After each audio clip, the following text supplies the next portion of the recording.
Hello students, आज हम देखने वाले हैं एक और निबंध हिंदी का। प्रदर्शनी में 2 घंटे। यहाँ पे देखिए रूपरेखा दिया गया है।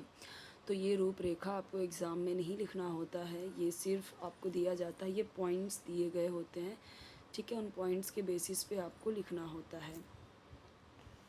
तो एटलीस्ट अगर आप पॉइंट्स लर्न कर लोगे तो उसके बेसिस पे आप अच्छे से ये लिख पाओगे, ठीक है।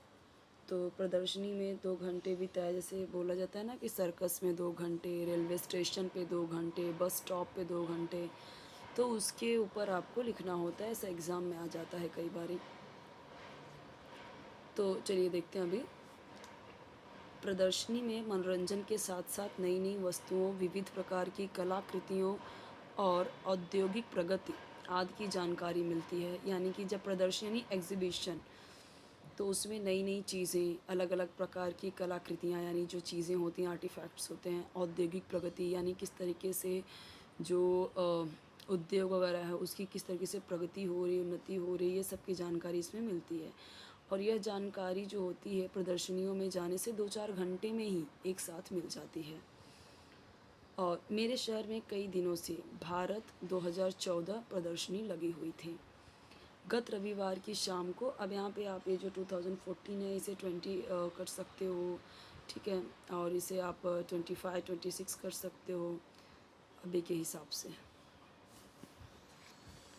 गत रविवार की शाम यानी बीते रविवार की शाम को मैं अपने मित्रों के साथ ये प्रदर्शनी देखने गया था।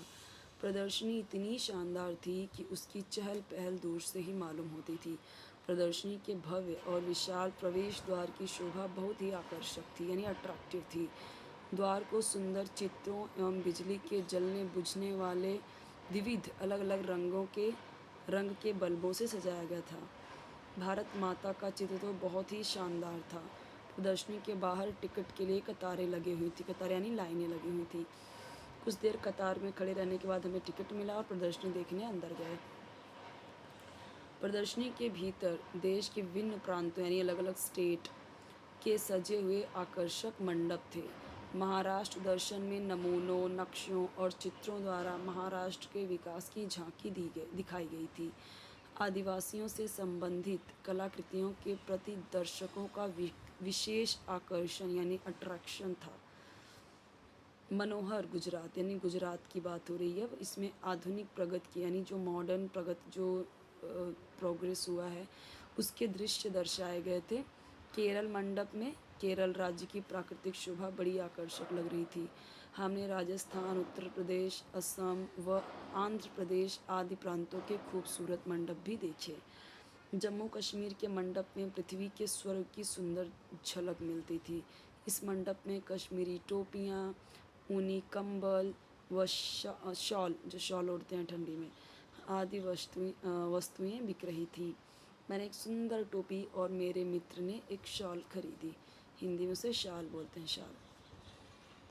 प्रदर्शनी में देश की औद्योगिक प्रगति के बारे में भी बताया गया था। नवीनतम रेल इंजनों के प्रतिरूप, नई कारें, नवीनतम यानी नई नई मशीनें, विमानों यानी जो फ्लाइट्स होती हैं, ठीक है, के नए मॉडल आदि वस्तुएं देखकर हम बहुत प्रभावित हुए। हमारे देश ने कितना विकास कर लिया है। खेती के कार्यों में इस्तेमाल होने वाले नए नए औजार व विविध मोबाइल फ़ोन भी हमने देखे अलग प्रकार के। देखिए ये जो आपका है ना, ये 9th-10th के लिए है, 8th के लिए भी है। 8, 9, 10th के लिए स्पेशली है ये। इतने बड़े बड़े निबंध 9, 10th के लिए ही होते हैं। यह सब देखकर हमें बहुत खुशी हुई। प्रदर्शनी में मनोरंजन का भी अच्छा प्रबंध था। चरखी, मौत का कुआं, जादू के खेल, मेरी गो राउंड तथा सिनेमा घर में बच्चों के साथ बड़ों और बुजुर्गों की भीड़ लगी हुई थी। प्रदर्शनी में खाने पीने के कुछ स्टॉल भी थे। चलते चलते हम थक गए थे। हमने एक स्टॉल पर कुछ नाश्ता किया और घर लौट पड़े। इस प्रकार हमने 2 घंटे तक प्रदर्शनी में घूम फिर कर बहुत सी जानकारी प्राप्त की। विशेषकर देश में हुई प्रगति के संबंध में नई नई जानकारी प्राप्त कर हमें बहुत खुशी हुई। यहाँ पे हमने देख लिया। नेक्स्ट में हम देखेंगे सेकेंड वाला, जो कि है मेले में 2 घंटे, ही हम देखेंगे नेक्स्ट वीडियो में। चैनल जरूर सब्सक्राइब कर लीजिए, वीडियो लाइक कीजिए, फ्रेंड्स के साथ शेयर कीजिए, और कोई भी वीडियो चाहिए आप कमेंट सेक्शन में बताइए, मिल जाएगा आपको। और सपोर्ट ज़रूर कीजिए चैनल को। 3rd to 10th स्टैंडर्ड तक सारे सब्जेक्ट की वीडियोस आपको मिलेंगे। जो जो आप कमेंट करोगे वो मैं आपके लिए प्रोवाइड करती जाऊँगी, ठीक है।